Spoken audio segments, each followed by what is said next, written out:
Elle est morte à 6 ans. Il y a eu une cérémonie. Son nom a été gravé dans la pierre d'un mur du souvenir. Et pourtant, lorsque les 2 pilotes se sont effondrés à 38 000 pieds, une fillette de 11 ans s'est levée, a marché jusqu'au cockpit et a prononcé 2 mots qui ont figé en plein ciel des chasseurs F-35. Night Falcon. Les morts revenaient parfois. Lily Harper est assise au siège 14C, place du milieu, en classe économique, à bord du vol 417 d'American Airlines. Elle a 11 ans, paraît plus jeune encore, frêle silhouette aux cheveux sombres, attachée en une queue de cheval simple. Ses vêtements sont usés mais propres, des habits de seconde main que le colonel Daniel Brooks achetait dans des friperies sans jamais se plaindre. À ses pieds repose son sac à dos. Tout ce qu'elle possède tient là, 3 tenues de rechange, une photographie d'une femme en combinaison de vol et une petite boîte en bois contenant des cendres. L'homme d'affaires, en 14B, ne lui accorde pas un regard, déjà absorbé par son ordinateur portable. La femme assise en 14A, en revanche, lui adresse un sourire doux et lui tend un bonbon. « Tu voyages seule, ma chérie ?» demande-t-elle avec une chaleur maternelle. Lily hoche la tête et accepte le bonbon avec politesse. « Oui, madame. » Elle rend visite à de la famille. Le mensonge vient sans effort. 5 années à se cacher, 5 années à n'être personne, ça apprend à disparaître dans la foule. Elle n'est qu'une mineure non accompagnée de plus, probablement en route vers un père ou des grands-parents, bénéficiant de cette attention particulière que les hôtesses réservent aux enfants seuls. Une agente de bord s'arrête près d'elle, vérifie ses documents, sourit avec bienveillance professionnelle. « Ça va, ma belle ? Tu as besoin de quelque chose avant le décollage ? » « Ça va très bien, merci. » Personne ne voit ce qu'elle porte en elle, personne ne sait de quoi elle est capable. Personne n'imagine que cette fillette silencieuse a passé 5 ans à apprendre ce que la plupart des adultes ne maîtriseront jamais. À 14h47, le vol 417 quitte sa porte d'embarquement à l'aéroport international de San Diego. Un Boeing 787 Dreamliner, conçu pour plus de 300 passagers, transporte aujourd'hui 288 voyageurs et 14 membres d'équipage. Un vol de l'après-midi parfaitement banal à destination de Washington. Ciel dégagé, vent faible, des conditions idéales. Alors que l'avion roule vers la piste, Lily ferme les yeux et fait ce que Daniel Brooks lui a appris. Elle passe mentalement en revue les systèmes. Boeing 787, 2 moteurs à réaction, commande électrique, pilote automatique avancé. Systèmes hydrauliques redondants, vitesse de décollage autour de 160 nœuds selon la masse, rotation à V2 plus 10, montée vers 38 000 pieds. Elle connaît ces données comme d'autres enfants connaissent les paroles de leurs chansons préférées. L'homme à côté d'elle ne remarque pas ses lèvres qui bougent à peine. Il ne voit pas ses doigts tressaillir doucement, imitant des gestes de pilotage invisibles. Déjà happé par ses tableaux financiers, il fait partie de cette humanité anonyme qui monte chaque jour dans des avions, confiant sa vie à des pilotes qu'elle ne rencontrera jamais. Les moteurs montent en régime. L'appareil s'élance sur la piste. Lily sent la poussée familière dans son dos, puis, ce moment précis, les roues quittent le sol, l'angle de montée s'installe. Elle l'a vécu des centaines de fois, toujours avec la même douleur douce amère. Sa mère adorait cet instant. Le moment où on quitte la terre, disait souvent la capitaine Rebecca Harper. Là, on est libre, on vole. Lily ouvre les yeux, tandis que la ville de San Diego s'éloigne sous l'appareil. Quelque part, au-delà des collines où l'urbanisation s'efface, se trouve un site de crash qu'elle n'a jamais vu. L'endroit où sa mère est morte en la sauvant. L'endroit où, selon tous les rapports officiels, Lily Harper est morte elle aussi.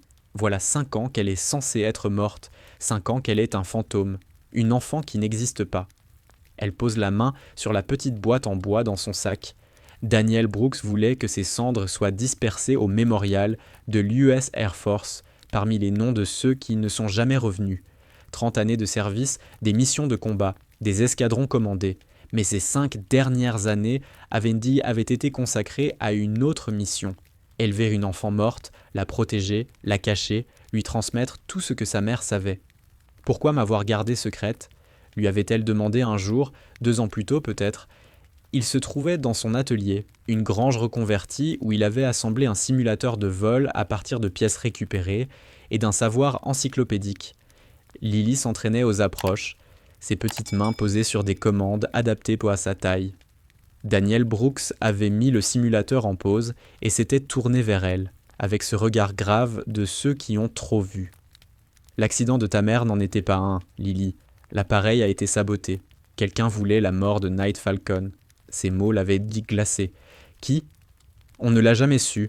L'enquête est devenue classifiée. Mais j'ai connu Rebecca Harper. C'était la meilleure pilote de combat avec qui j'ai jamais volé.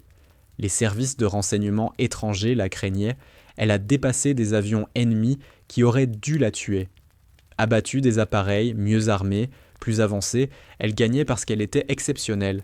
Il avait posé une main douce sur son épaule. Si ses ennemis avaient su que sa fille avait survécu, tu serais devenu un levier, une cible.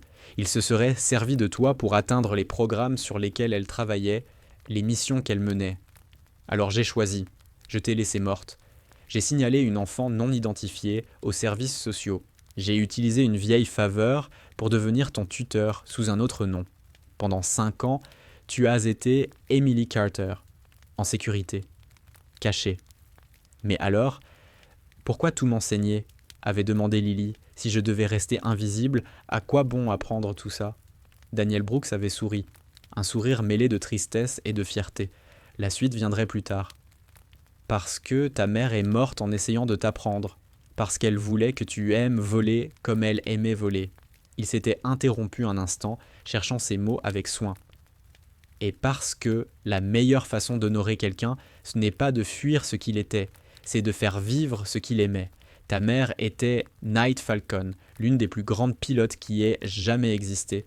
Son héritage ne devait pas mourir simplement parce que des gens malveillants avaient voulu l'effacer. À présent, Daniel Brooks est mort lui aussi. Et pour la première fois depuis 5 ans, Lily voyage sous son véritable nom. Les dernières de volonté de Daniel l'y ont contrainte. Son avocat a découvert la vérité, a démêlé les fils d'un labyrinthe juridique étonnamment fragile. Emily Carter n'avait jamais réellement existé aux yeux de la loi. Lily Harper, elle, n'avait été que présumée morte, jamais officiellement déclarée décédée en dehors des dossiers militaires.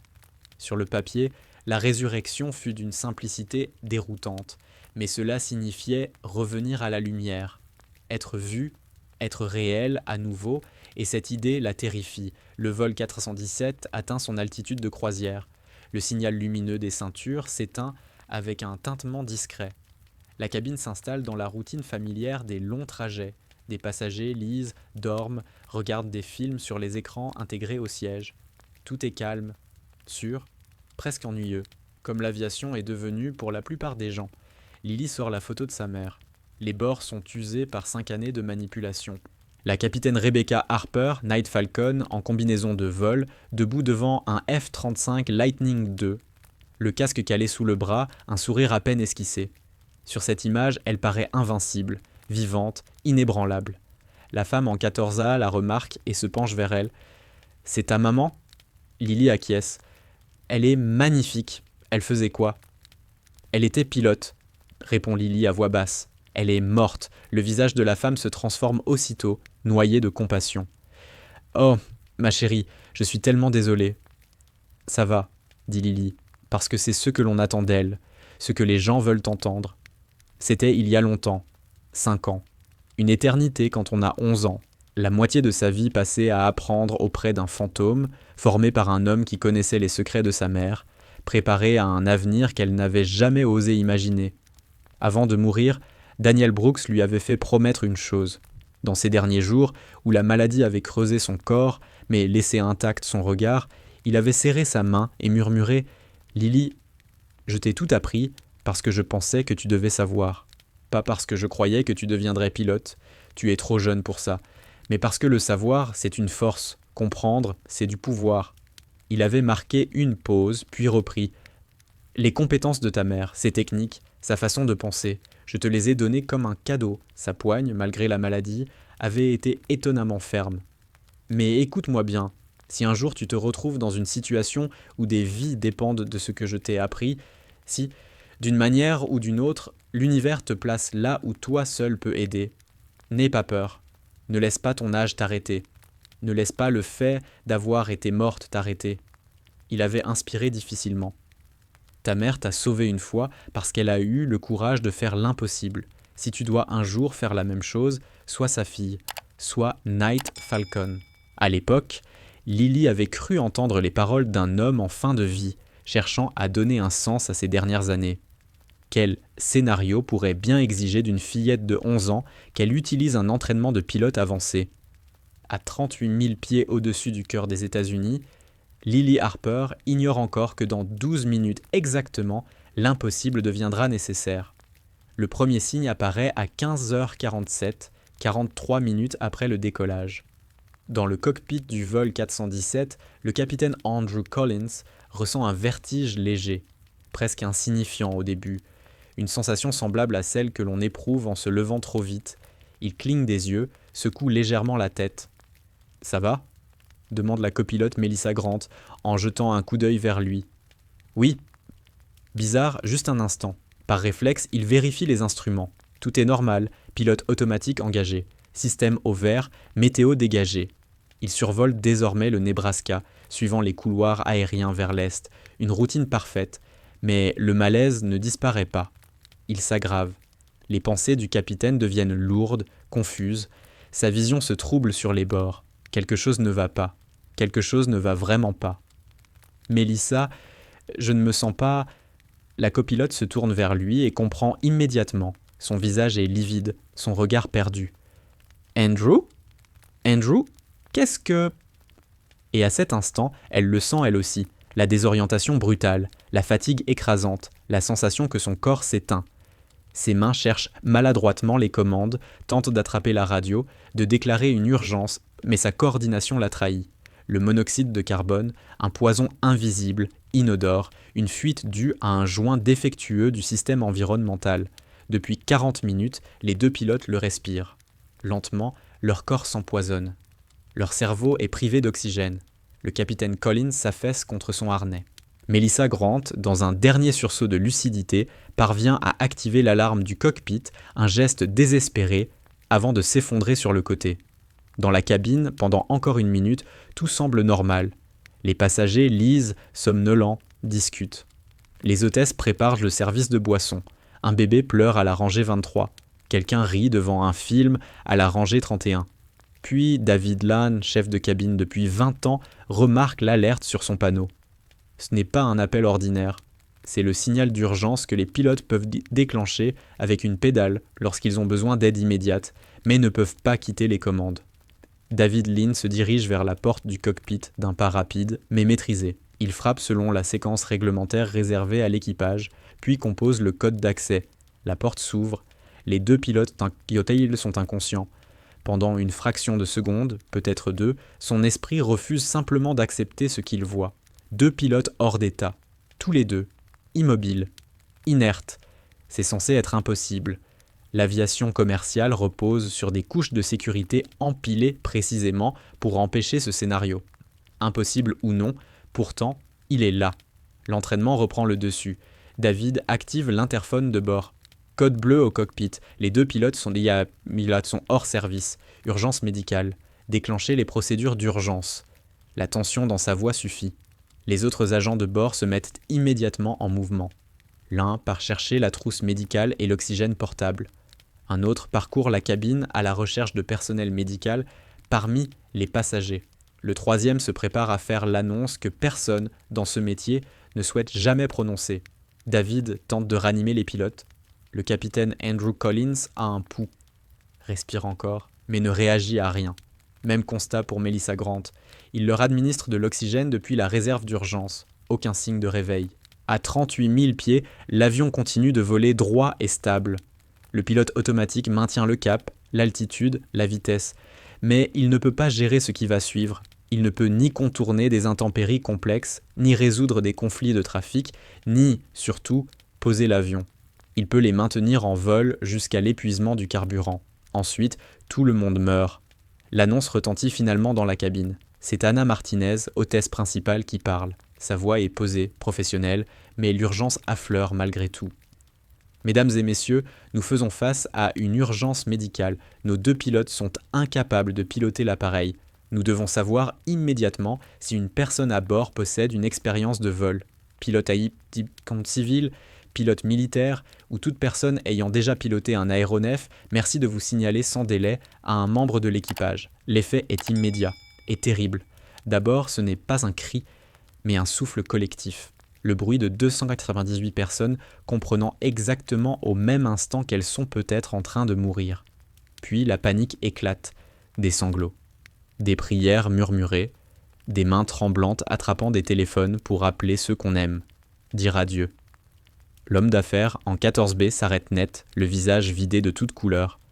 La femme en 14A pleure en silence, les mains secouées de spasmes en composant un numéro. Les agents de bord parcourent la cabine. Un mécanicien de l'Air Force à la retraite, rangée 7. Non. Il n'a jamais piloté, seulement entretenu des appareils. Un adolescent passionné de simulateurs de vol. Non. Pas même proche du niveau requis. Une femme qui a pris quelques leçons de pilotage 15 ans plus tôt, sans jamais terminer. Non. Trop effrayé, trop rouillé, personne. Dans une cabine de 298 passagers, pas un seul pilote qualifié. L'avion continue de voler, automatisé, condamné. Les membres d'équipage se retrouvent dans la cuisine avant. Leur visage trahit la peur qu'ils s'efforcent de cacher aux passagers. « Le contrôle aérien ?» demande l'un d'eux. « J'essaie », répond David, un téléphone collé à l'oreille. Ils dégagent l'espace aérien autour de nous, mobilisent tout ce qu'ils peuvent.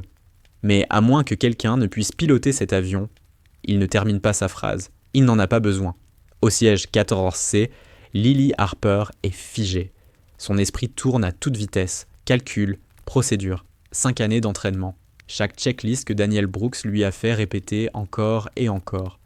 Le Boeing 787, elle connaît ses systèmes. Elle a étudié les manuels. Elle l'a piloté des centaines d'heures en simulateur dans l'atelier de Daniel, sa voix la guidant à travers exactement ce genre d'urgence. Mais tout cela était virtuel. Ici, tout est réel. Des vies réelles. Un avion réel. Des conséquences irréversibles. Elle a 11 ans. Elle n'a jamais piloté un vrai avion. Elle est officiellement morte depuis 5 ans. Et se révéler signifie répondre à des questions auxquelles elle n'a pas toutes les réponses. Où a-t-elle vécu ? Qui l'a élevée ? Pourquoi a-t-elle été cachée ? Mais si elle ne fait rien, 312 personnes vont mourir. Elle pense à sa mère. À cet instant où l'appareil s'est disloqué et où Rebecca Harper a choisi sans hésiter éjecter sa fille, se sacrifier. Elle pense à Daniel Brooks, à ses 5 années consacrées à la préparer, à lui transmettre un savoir dont elle ne comprenait pas encore le sens. Si des vies en dépendent, soit Night Falcon. Elle pense à la photo dans son sac. Rebecca Harper, debout devant un F-35, invincible. Lily détache sa ceinture, se lève. La femme en 14A la regarde, les joues humides. « Ma chérie, s'il te plaît, assieds-toi. Mets ton et ta ceinture. » Lily ne répond pas. Elle avance dans l'allée vers l'avant de l'appareil. Une fillette de 11 ans traversant le chaos, avec une détermination qui défie toute logique. Anna Martinez la voit arriver et l'intercepte doucement. « Chérie, retourne à ta place, s'il te plaît. »« Je sais que c'est effrayant, mais je peux piloter, » dit Lily calmement. L'hôtesse la fixe. « Quoi ? » ?»« Je peux piloter l'avion, je sais comment faire. » Le visage d'Anna passe de l'incrédulité à la confusion, puis à une forme de désespoir. « Écoute, ce n'est pas un jeu, on a besoin d'un vrai pilote. » Lily relève les yeux. « Ma mère était la capitaine Rebecca Harper. Son indicatif était Night Falcon. Elle pilotait des F-35 Lightning II. Elle m'a appris à voler avant de mourir. Je m'entraîne depuis 5 ans. Je connais les systèmes du Boeing 787. Je connais les procédures d'urgence. Je peux le faire. Il y a quelque chose dans la voix de l'enfant qui empêche Anna Martinez de l'écarter d'un geste. Une autorité qui ne devrait pas exister à cet âge. Une certitude presque irréelle et pourtant indiscutable. David Lynn sort du cockpit à cet instant. « Qu'est-ce qui se passe ?» demande-t-il. Anna le regarde, puis regarde Lily, et dans un réflexe né de la pure détresse, elle tranche. Elle dit qu'elle peut piloter. David baisse les yeux vers la fillette de 11 ans. Ce qu'il voit n'a aucun sens, et en a pourtant parfaitement, ici et maintenant. Une enfant qui ne panique pas, qui parle avec une précision technique, qui offre la seule chance qu'ils aient. « Comment tu t'appelles ?» demande-t-il. « Lily Harper. Ma mère était Night Falcon. Elle est morte il y a 5 ans, en me sauvant lors d'un crash. J'ai été déclarée morte moi aussi, mais j'ai survécu. L'homme qui m'a trouvé, le colonel Daniel Brooks, m'a appris tout ce que ma mère savait. J'ai étudié pendant 5 ans. Je peux piloter cet avion. David prend la décision la plus rapide de toute sa vie. Ils n'ont pas d'autre option, pas de temps, pas de plan B. Viens avec moi. Le cockpit du vol 417 est à la fois familier et profondément étranger pour Lily. Familier parce qu'elle l'a vu 1000 fois dans les manuels, les vidéos, les schémas détaillés, que Daniel Brooks l'obligeait à apprendre jusqu'à ce qu'elle puisse reconnaître chaque interrupteur, chaque cadran, les yeux fermés. Étranger parce que tout est réel, les commandes les sont réelles, les instruments affichent une altitude réelle, une vitesse réelle, les systèmes sont actifs, vivants. Et les 2 pilotes inconscients, affaissés dans leur siège, sont terriblement réels. Ce n'est plus une simulation. David et Anna déplacent avec précaution Melissa Grant hors du siège droit et l'installent à l'arrière du cockpit. Lily grimpe dans le siège du commandant de bord. Il est trop grand pour elle. Même avancée au maximum, ses pieds atteignent à peine les pédales de direction. Elle paraît minuscule, beaucoup trop jeune. Mais ses mains savent exactement où aller. Elle balaie les instruments du regard comme Daniel Brooks le lui a appris. Vitesse stable, 482 nœuds, altitude maintenue, 38 000 pieds, pilote automatique engagé, carburant restant, 42 000 livres, suffisant pour environ 2 heures, radar météo, dégagé. L'avion se pilote seul, mais il ne se posera pas seul, pas correctement, pas avec 312 vies en jeu. David se tient derrière elle, téléphone à la main, relié au contrôle aérien. Ils doivent savoir qui est désormais aux commandes. Lily tend la main vers le panneau radio. Ses doigts bougent avec une précision acquise, malgré son cœur qui bat à tout rompre. Elle repère le bouton d'émission, inspire profondément et appuie. Mayday, Mayday, Mayday. Ici le vol 417 d'American Airlines. Les 2 pilotes sont hors d'état pour cause d'urgence médicale. Je prends le contrôle de l'appareil. La réponse est immédiate. Vol 417, ici Denver Center. Confirmez votre situation. Qui pilote l'aéronef ? Quelle est votre qualification ? Le doigt de Lily reste suspendu au-dessus du bouton. Dans cet instant précis, elle s'apprête à prononcer des mots qui vont ramener un fantôme à la vie, révéler un secret gardé depuis 5 ans, tout changer. Elle appuie, ici Night Falcon. La radio se tait, un silence total, 5 secondes, 10 secondes, puis une autre voix tranchante de stupeur. Répétez votre indicatif, confirmez. Night Falcon, répète Lily. Sa voix est calme, malgré la peur. J'ai 11 ans. Ma mère était la capitaine Rebecca Harper, pilote de F-35 Lightning II. Son indicatif était Night Falcon. Elle est morte il y a 5 ans en me sauvant lors d'un crash. J'ai été déclarée morte moi aussi, mais j'ai survécu. Le colonel Daniel Brooks m'a caché et entraîné pendant 5 ans. Je n'ai jamais piloté un avion réel, mais je sais comment faire. Je connais les systèmes du Boeing 787. Je connais les procédures d'urgence. J'ai besoin d'aide pour poser cet avion. Le silence qui suit est différent. Ce n'est plus de la confusion. C'est un choc pur, qui se propage sur toutes les fréquences.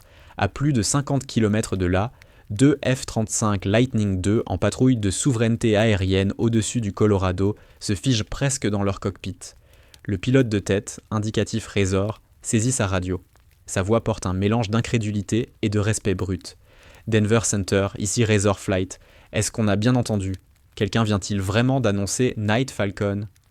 Affirmatif. Razor, restez en attente. L'ailier intervient aussitôt, la voix tendue. Center, ici Hawkeye 2. J'ai volé avec Rebecca Harper. L'indicatif Night Falcon est retiré du service depuis 5 ans. Il a disparu avec elle. Qu'est-ce qui est en train de se passer ? La voix de Lily revient sur la fréquence, petite mais parfaitement claire. Colonel, est-ce que c'est Hawkeye 2 ? C'est bien vous ? Un silence. Affirmatif. Qui est à l'appareil ? C'est Lily Harper. Je vous ai rencontré quand j'avais 6 ans. Vous êtes venu dîner chez nous.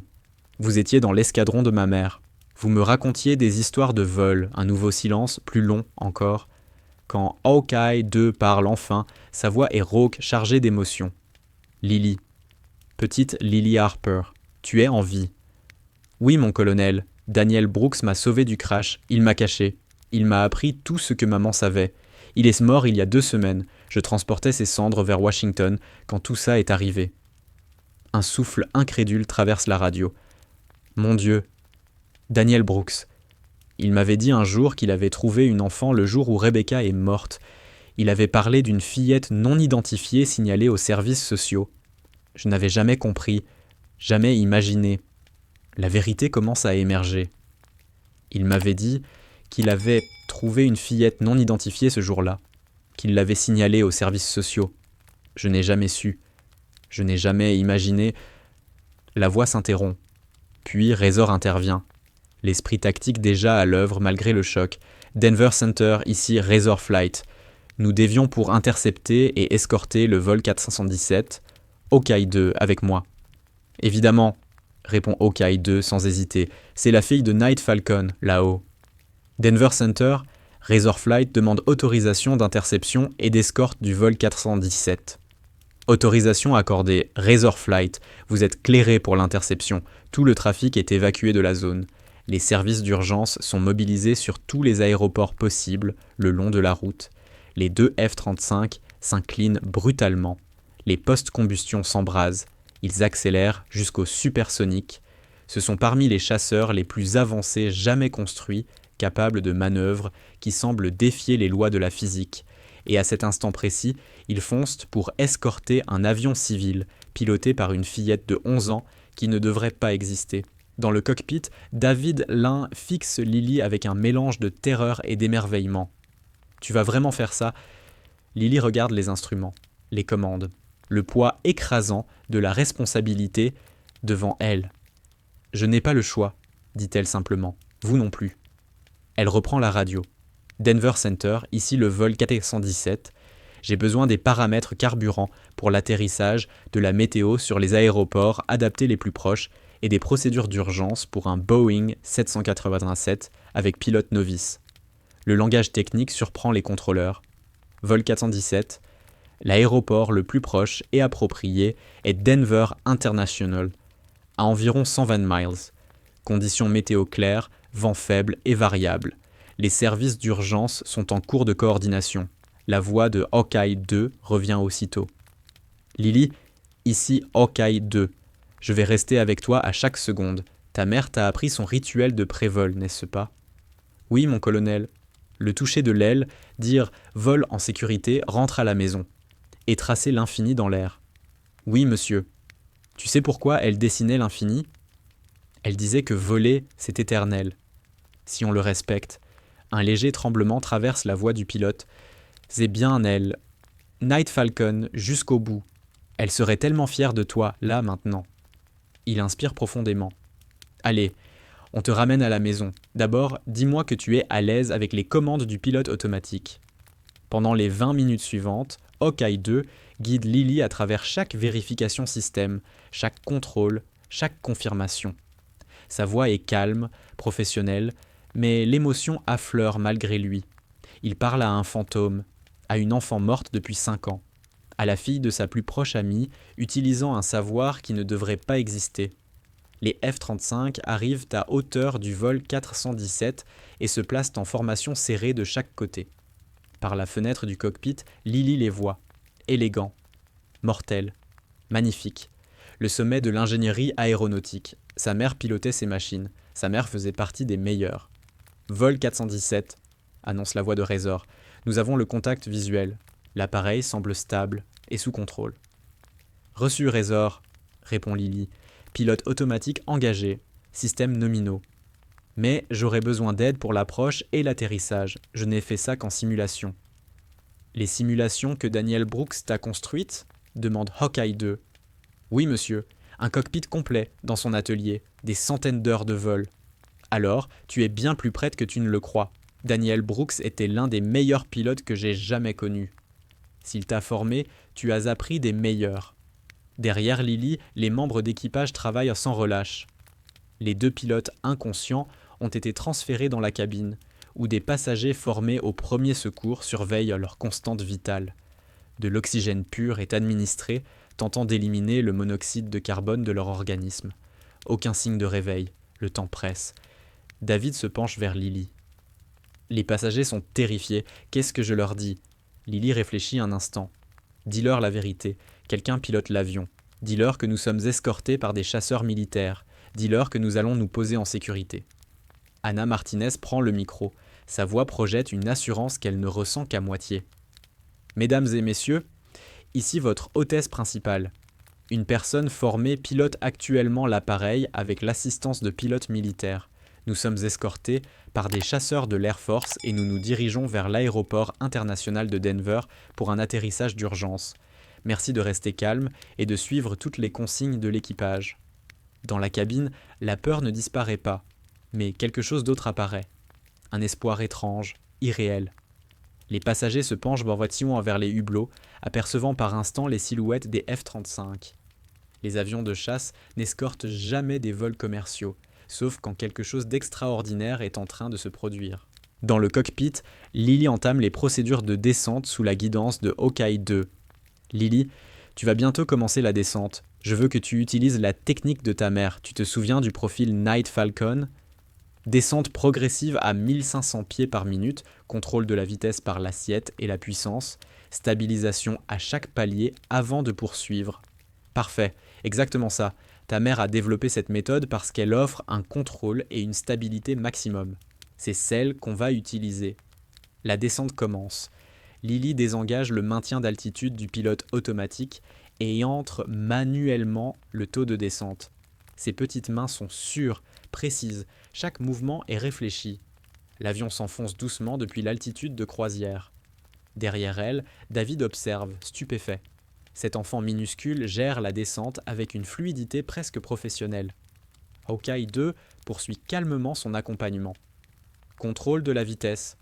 Lily, surveille bien ton airspeed. Trop rapide, tu stresses la cellule. Trop lent, tu décroches. Maintiens 290 nœuds en descente. Surveille vitesse, altitude, taux vertical. Très bien.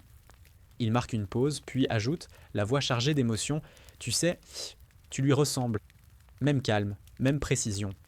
Les deux F-35 maintiennent leur formation, ajustant finement leur vitesse pour rester alignés avec le Boeing 787 en descente. Ils ne sont plus de simples escorteurs, ils sont des gardiens.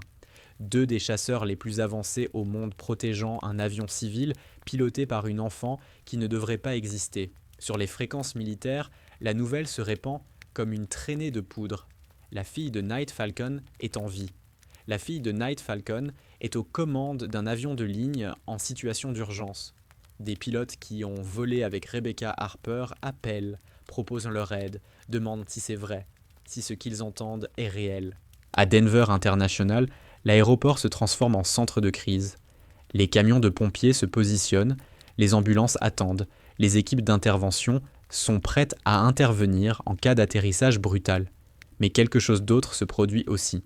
Des officiers de l'Air Force arrivent. Des responsables militaires coordonnent discrètement. Parce que ce n'est plus seulement une urgence aérienne, c'est le retour d'une légende. À travers la descente, l'approche et la préparation de l'atterrissage, Hawkeye 2 guide Lily à chaque étape. Sa voix est constante, rassurante, professionnelle.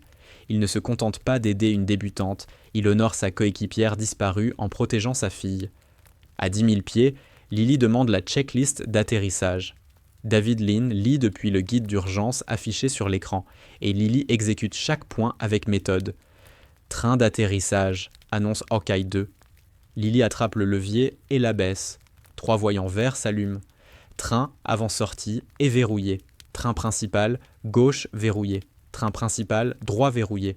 3 verts, annonce-t-elle. Parfait. Volet maintenant, extension progressive. Commence par volet 5. La configuration de l'appareil change. Lily sent la traînée augmenter et ajuste la puissance sans hésiter. Tout ce que Daniel Brooks lui a transmis remonte d'un coup. Pas seulement les procédures, mais le ressenti du vol. Cette compréhension instinctive qu'il avait mis tant d'années à construire en elle. À 5000 pieds, Denver International apparaît devant eux. La piste 35L est dégagée.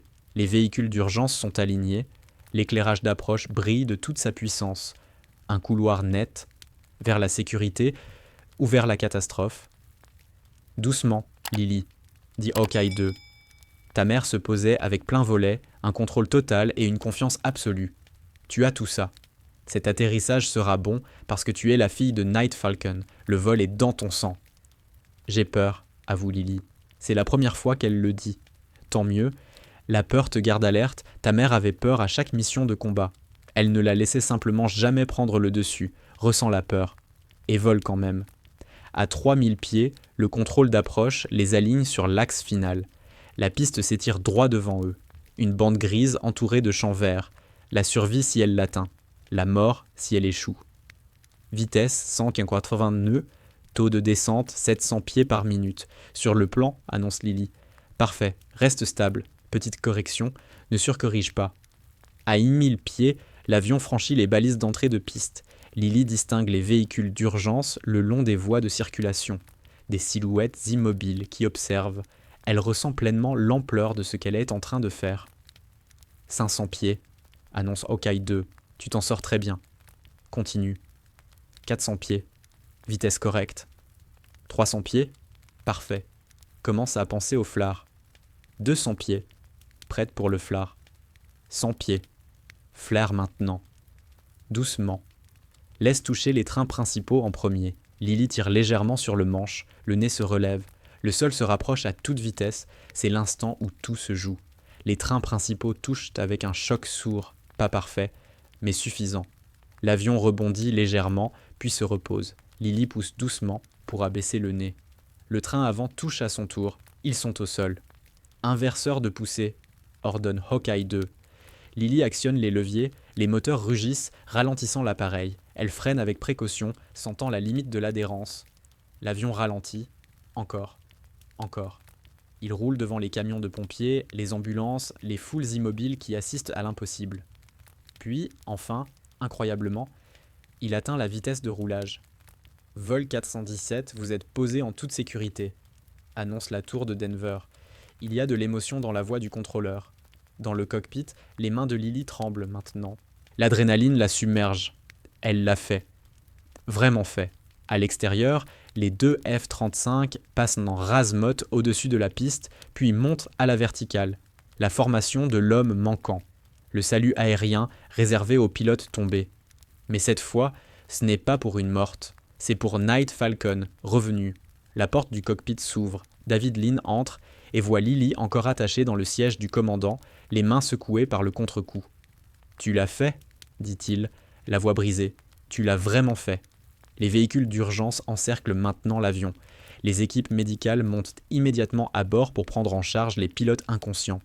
Ils seront tous deux stabilisés et se rétabliront complètement après traitement au monoxyde de carbone. Mais tous les regards reviennent toujours au même endroit, au siège du commandant, là où une fillette de 11 ans vient de réussir l'impossible. Lily détache sa ceinture et descend, les jambes tremblantes. Anna Martinez apparaît et la serre contre elle. Aucun mot, juste l'émotion brute de quelqu'un qui vient d'assister à un miracle. Les passagers évacuent par les issues de secours. En descendant sur le tarmac, ils parlent tous en même temps, pleurent, appellent à leurs proches d'une voix brisée. Une enfant nous a sauvés. Une fillette de 11 ans a posé l'avion. Les mots se répètent, incrédules, d'une bouche à l'autre. Les F-35 ont atterri à leur tour et ont roulé vers une zone isolée de l'aéroport. Hawkeye 2 coupe ses moteurs, enlève son casque et descend de son appareil avec une détermination farouche. Il se met aussitôt en marche vers l'avion civil. L'autorité aéroportuaire tente de l'arrêter. « Monsieur, c'est une zone civile. Les appareils militaires ne peuvent pas... » Il lui montre ses papiers. « Là-haut, c'est la fille de mon ailier. J'ai volé avec Night Falcon pendant 12 ans. J'ai besoin de la voir. » On le laisse passer. Lorsque Lily Harper sort enfin de l'appareil, encadrée par l'équipage, elle l'aperçoit qui s'approche. Un homme en combinaison de vol, les cheveux désormais grisonnants, les larmes coulant sans retenue sur son visage. Il s'arrête devant elle. « Lily Harper, tu te souviens de moi ?» Elle le regarde. Les souvenirs remontent lentement. « Vous veniez dîner à la maison. Vous m'aviez offert un petit avion en jouet. Vous aviez dit à maman que vous voleriez à son aile n'importe où. » Il acquiesce. La voix rugueuse. « C'est ça. Et moi, j'ai cru vous avoir perdu toutes les deux. J'étais à la cérémonie. J'ai vu vos noms gravés dans la pierre. Et maintenant, tu es là, vivante, et tu viens de sauver 312 personnes avec les techniques B2 de ta mère. » Il met un genou à terre, se place à sa hauteur, et la salue. Un salut militaire formel, d'un pilote de chasse décoré, à une fillette de 11 ans. Bon retour parmi les vivants, Night Falcon. C'est à ce moment-là que Lily craque. 5 années cachées, 5 années à n'être personne, 5 années à porter un héritage qu'elle ne pouvait révéler. Tout se brise d'un coup. Hawkeye 2 ouvre les bras et elle s'y jette en sanglotant. « J'avais tellement peur, » murmure-t-elle. « Je ne savais pas si j'en serais capable. »« Tu l'as fait, » répond-il doucement. « Ta mère serait incroyablement fière de toi. Daniel le serait aussi. Et moi, je suis fier. Je te connais à peine, mais j'ai connu ta mère, et je l'ai vue dans chaque geste que tu as fait là-haut. » Les médias arrivent en quelques minutes. Hélicoptère de presse en vol stationnaire, caméras braquées de toutes parts. L'histoire fait déjà le tour du monde. Une enfant déclarée morte sauve 312 vies. La fille de Night Falcon revient d'entre les morts. Une fillette de 11 ans réussit un atterrissage miraculeux. Mais avant que la tempête médiatique ne s'abatte complètement, des militaires arrivent discrètement et établissent un périmètre de sécurité. Ce n'est pas qu'une belle histoire. C'est une situation classifiée. Une enfant officiellement morte après un sabotage présumé vient de réapparaître. Des questions doivent être posées. La sécurité doit être évaluée. Un SUV noir s'arrête non loin. Une femme en tenue civile en descend, mais son port ne laisse aucun doute sur son passé militaire. 2 hommes en costume l'accompagnent. Les services de renseignement, clairement. Elle s'approche de Lily, toujours auprès de Hawkeye 2, et s'arrête à une distance respectueuse. « Lily Harper, je suis la colonelle Susan Miller, des enquêtes spéciales de l'US Air Force.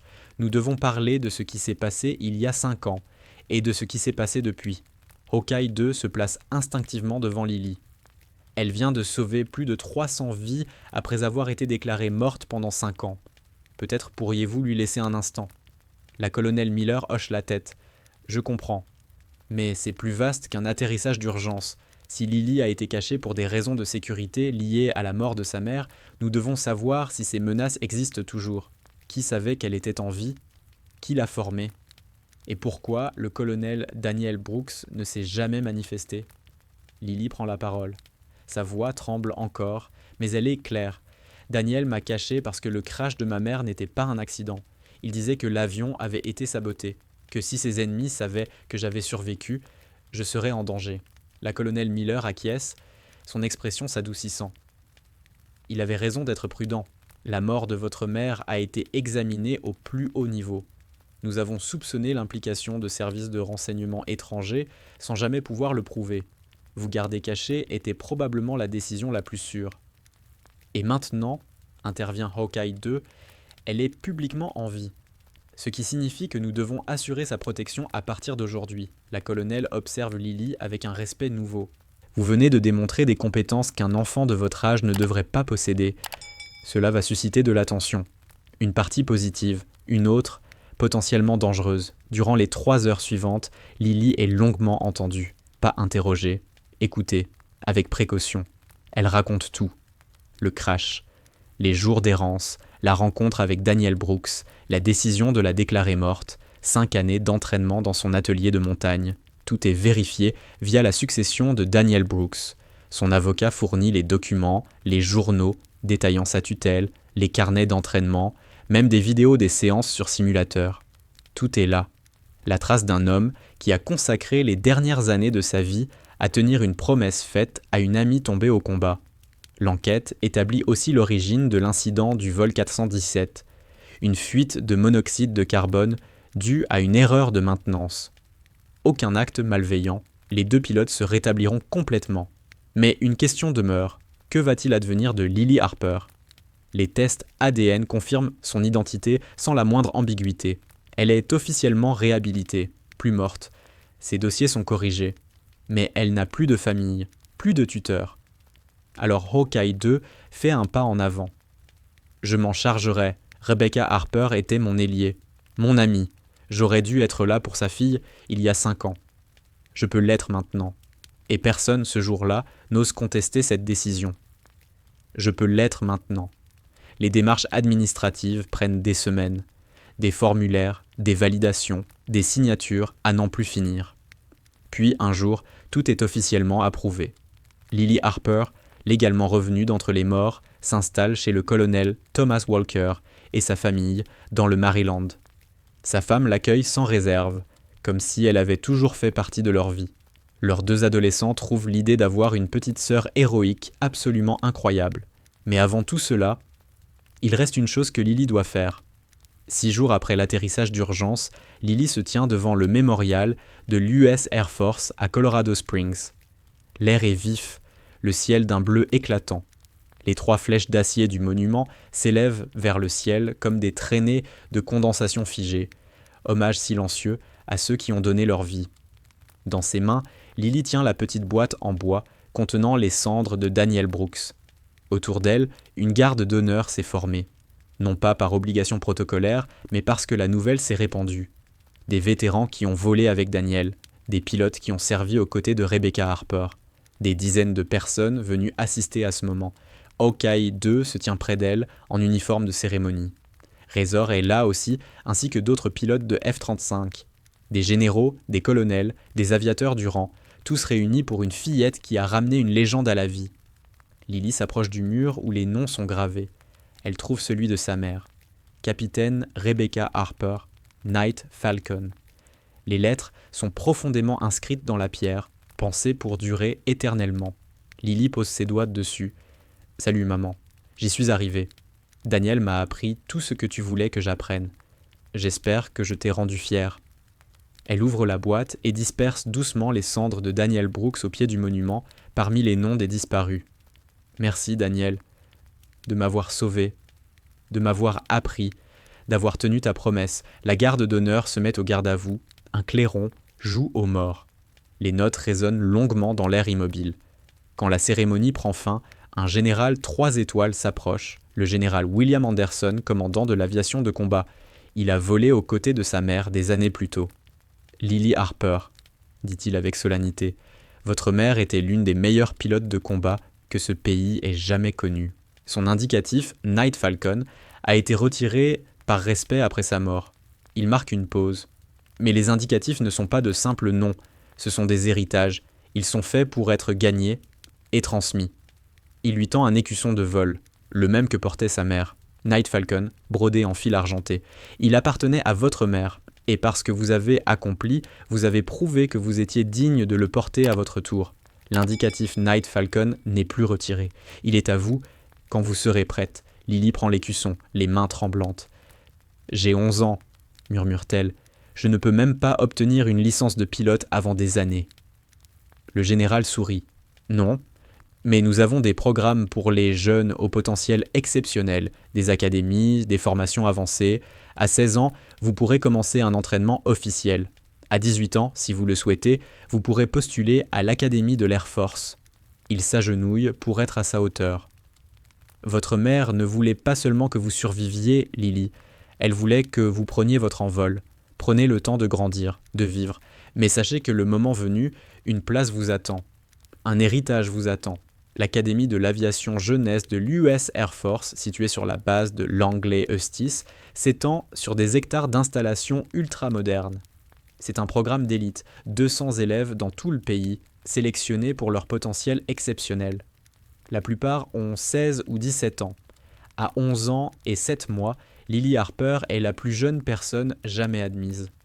Le premier jour, elle traverse les bâtiments en combinaison de vol, spécialement ajustée à sa taille. Les regards se posent sur elle, curiosité, scepticisme. Tous connaissent l'histoire. C'est la fille qui a posé l'avion. C'est la fille de Night Falcon. C'est l'enfant qui était morte. Son instructeur l'accueille dans la salle de briefing, le colonel Thomas Walker. Hawkeye 2. Celui qui a fait en sorte d'être non seulement son tuteur, mais aussi son instructeur officiel. « Prête ?» lui demande-t-il. « Je crois, » répond Lily. « C'est juste que tout le monde me regarde. » Il regarde parce que tu as fait l'impossible. Tu t'y habitueras. Il lui tend un manuel de vol. Mais écoute bien, ce que tu as fait ce jour-là était extraordinaire. Ça demandait du courage et de la détermination. Mais ça ne fait pas encore de toi une pilote. Être pilote, ça prend du temps. De la discipline, du travail.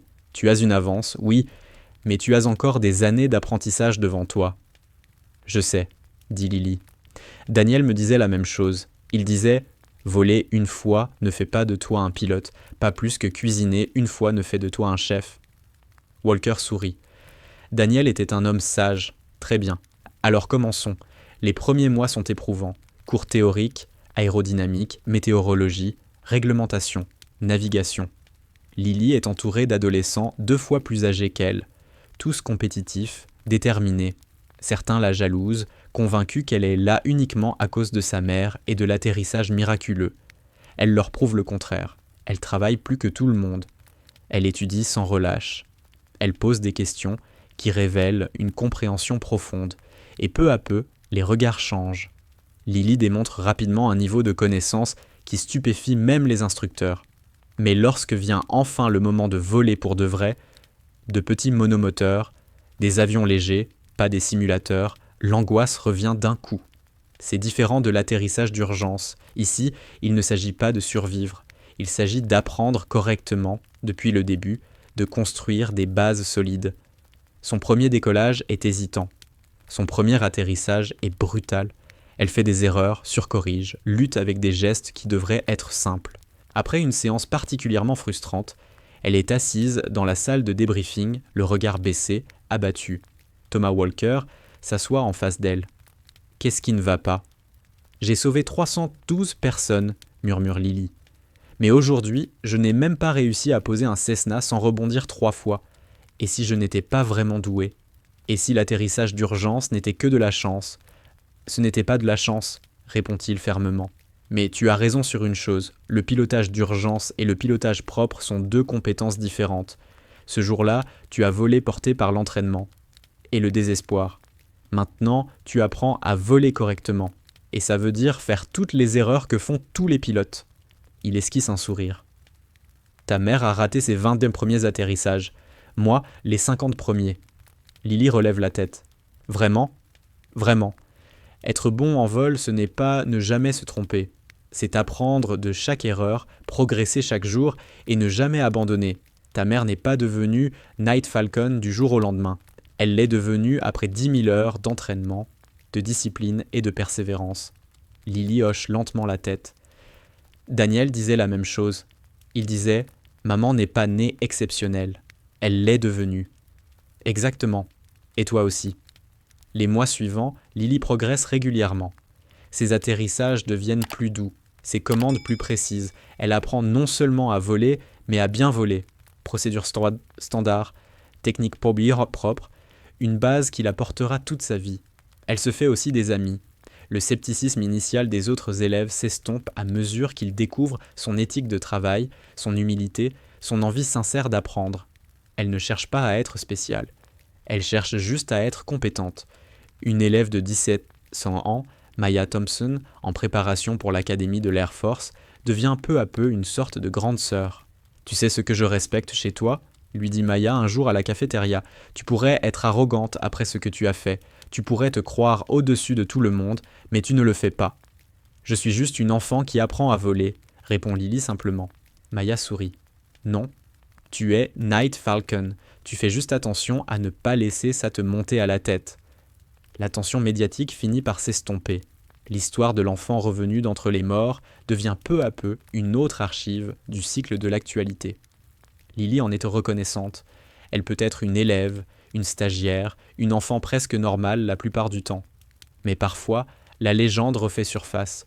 6 mois après l'atterrissage d'urgence, Lily est invitée à prendre la parole lors d'une cérémonie en hommage aux secouristes et au personnel d'urgence. Elle se tient derrière un pupitre, minuscule, dans son uniforme de cérémonie, face à des centaines de personnes. « Je ne suis pas une héroïne, » dit-elle. « Je suis juste quelqu'un qui avait des connaissances au moment où elles étaient nécessaires. » Sa voix jeune porte dans la salle. « Ma mère était l'héroïne. Elle m'a sauvée en se sacrifiant. » Daniel Brooks était un héros. Il a passé 5 ans à m'enseigner parce qu'il croyait qu'honorer sa mémoire était important. Les agents de bord étaient des héros. Ils ont fait confiance à une fillette de 11 ans parce qu'ils n'avaient pas d'autre choix. Les pilotes de chasse étaient des héros. Ils m'ont guidé avec patience et compétence. Elle marque une pause, balayant la salle du regard. Ce que j'ai appris, c'est que la préparation compte, le savoir compte. Quand Daniel m'enseignait tout ça, je me demandais parfois pourquoi. J'étais juste une enfant. Je n'aurais jamais besoin de piloter un vrai avion. Elle baisse légèrement la voix. Mais il m'a appris quand même, parce qu'il croyait que le savoir n'est jamais inutile, qu'un jour, d'une manière ou d'une autre, ça pourrait compter. Elle relève les yeux. Ça a compté, 312 vies ont compté, et je suis reconnaissante d'avoir été prête. Même si je n'avais jamais imaginé en avoir besoin, l'ovation est immense. Après la cérémonie, une femme d'une quarantaine d'années s'approche d'elle, les yeux brillants. « J'étais sur ce vol, dit-elle. Siège 18D, j'ai 3 enfants. Je les ai appelés depuis l'avion en pensant que je ne les reverrais jamais. Et puis, tu nous as sauvés. » Elle tend une photo. 3 enfants souriants, une image récente. Emma, Jacob et Sophie. Ils sont là aujourd'hui grâce à toi, merci. Lily prend la photo, submergée par l'émotion. Voilà ce que cet atterrissage signifiait vraiment. Pas un chiffre. Pas 312 personnes. Des vies individuelles, des enfants qui ont encore leur mère, des gens qui sont rentrés chez eux. « Merci de me l'avoir montré », murmure-t-elle. La femme la serre dans ses bras et s'éloigne. Lily reste immobile, tenant la photo, comprenant pour la première fois toute la portée et le poids du cadeau qu'elle a fait au monde. 3 ans plus tard, Lily Harper a 14 ans et totalise plus de 500 heures de vol sur différents appareils. Elle n'est plus la plus jeune élève de l'académie. Un prodige de 10 ans a rejoint le programme l'année précédente, mais elle reste exceptionnelle. Elle se tient de nouveau devant le mémorial de l'US Air Force à Colorado Springs. Cette fois, elle n'est pas seule. Le colonel Thomas Walker est là, entouré d'une douzaine de pilotes qui ont volé avec sa mère, ainsi que le général William Anderson, qui suit personnellement son évolution. Ils dévoilent une nouvelle plaque qui raconte une histoire différente de celle que le monument racontait jusque-là. Elle porte ces mots « Capitaine Rebecca Harper, Night Falcon, pilote de F-35 Lightning II, Night Falcon. Dans son dernier acte, elle a sauvé la vie de sa fille. Son héritage vit désormais dans une pilote. Sa fille est devenue l'indicatif. Night Falcon vole pour toujours. » Lily pose la main sur la plaque, songeant à cette mère qu'elle a à peine connue, à cette femme dont elle porte désormais l'héritage. Elle serait fière. « Pas parce que tu as posé cet avion en urgence, » dit doucement le général William Anderson, « mais pour la personne que tu deviens, une pilote compétente, une élève dévouée, une bonne personne. »« J'ai encore tellement de chemin à parcourir, » répond Lily. « Nous tous, » dit-il avec un sourire. « C'est ça, être pilote. Toujours apprendre, toujours progresser, toujours viser plus haut. » Il lui tend un dossier.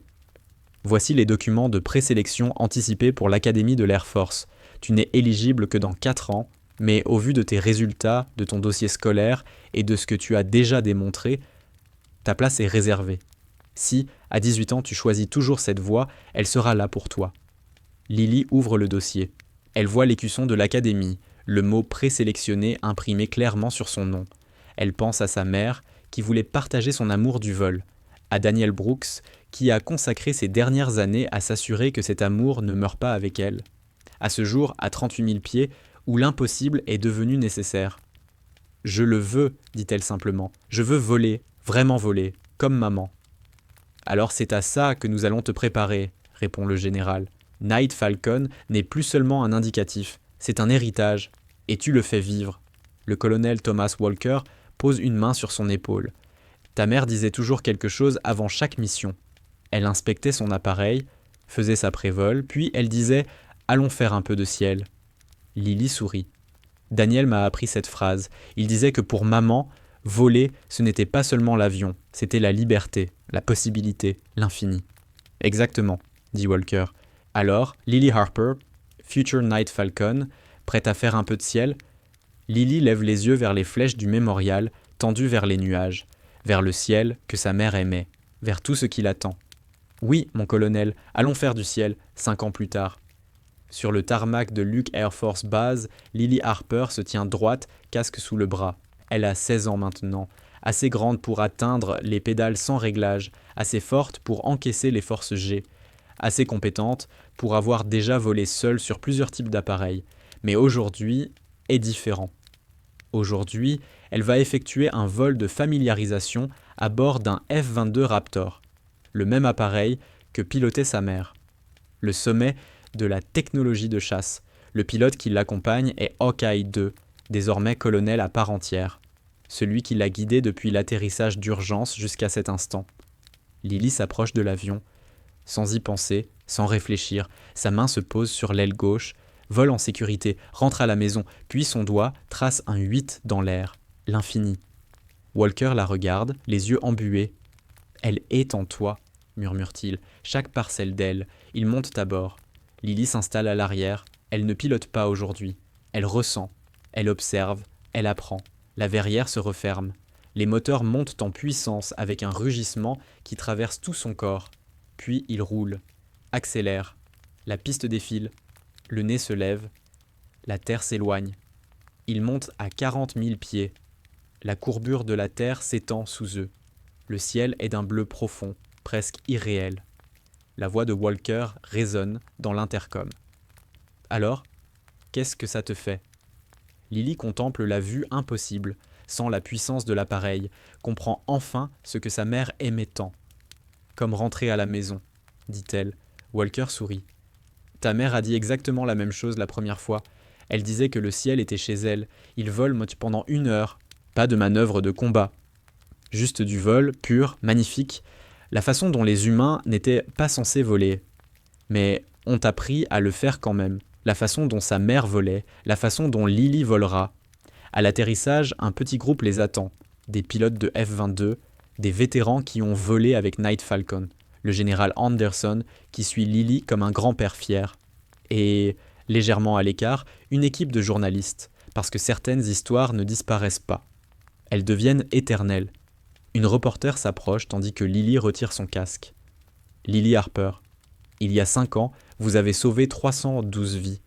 Aujourd'hui, vous venez de voler pour la première fois dans un F-22. Qu'est-ce que ça fait de marcher dans les pas de votre mère ? Lily réfléchit, elle a appris à parler aux médias sans se vanter, à honorer sa mère sans vivre dans son ombre. Ma mère ne voulait pas que je marche dans ses pas, dit-elle calmement. Elle voulait que je trace ma propre trajectoire. Mais elle m'a appris que voler, ce n'est pas seulement l'avion, c'est le courage, la compétence, le service de quelque chose de plus grand que soi. Elle marque une pause. C'est ça que j'apprends, c'est ça que Night Falcon signifie vraiment. Envisagez-vous de devenir pilote de chasse comme elle ? Lily sourit. J'envisage de devenir la meilleure pilote possible. Si ça me mène au chasseur, tant mieux. Si ça me mène ailleurs, tant mieux aussi. Ce qui compte, c'est de l'honorer en étant excellente dans ce que je fais. Et quelque part, très haut dans le ciel, Night Falcon vole encore. La journaliste sourit. Il y a 5 ans, vous étiez officiellement morte. Aujourd'hui, vous êtes bien vivante et vous poursuivez l'héritage de votre mère. Qu'est-ce que vous diriez à ceux qui font face à des situations impossibles ? Lily prend un instant. Elle repense au siège 14C, à ce moment précis où elle a dû choisir entre se cacher ou agir, à l'instant où elle a grimpé dans le siège du commandant, morte de peur, mais étrangement certaine, à sa mère, faisant l'impossible choix de sacrifier sa propre vie pour sauver celle de sa fille. Je dirais que impossible est souvent juste un autre mot pour dire personne ne l'a encore fait, répond-elle calmement. Ma mère faisait des choses impossibles chaque fois qu'elle volait. Daniel Brooks a fait quelque chose d'impossible en me protégeant et en me formant pendant 5 ans. Et moi, j'ai fait quelque chose d'impossible en posant cet avion. Elle marque une pause. Mais sur le moment, ça ne ressemblait pas à de l'impossible, ça ressemblait juste à quelque chose de nécessaire. Elle regarde droit dans la caméra. Alors si vous êtes face à quelque chose qui semble impossible, demandez-vous, est-ce vraiment impossible ? Ou est-ce simplement nécessaire ? Parce que si c'est nécessaire, si des vies en dépendent, si ça compte vraiment, alors on trouve un moyen, on fait ce qui doit être fait. L'interview s'achève. Les caméras s'éteignent. La journaliste la remercie et s'éloigne. Lily reste seule un instant sur le tarmac. Elle regarde le F-22 qui l'a porté là-haut.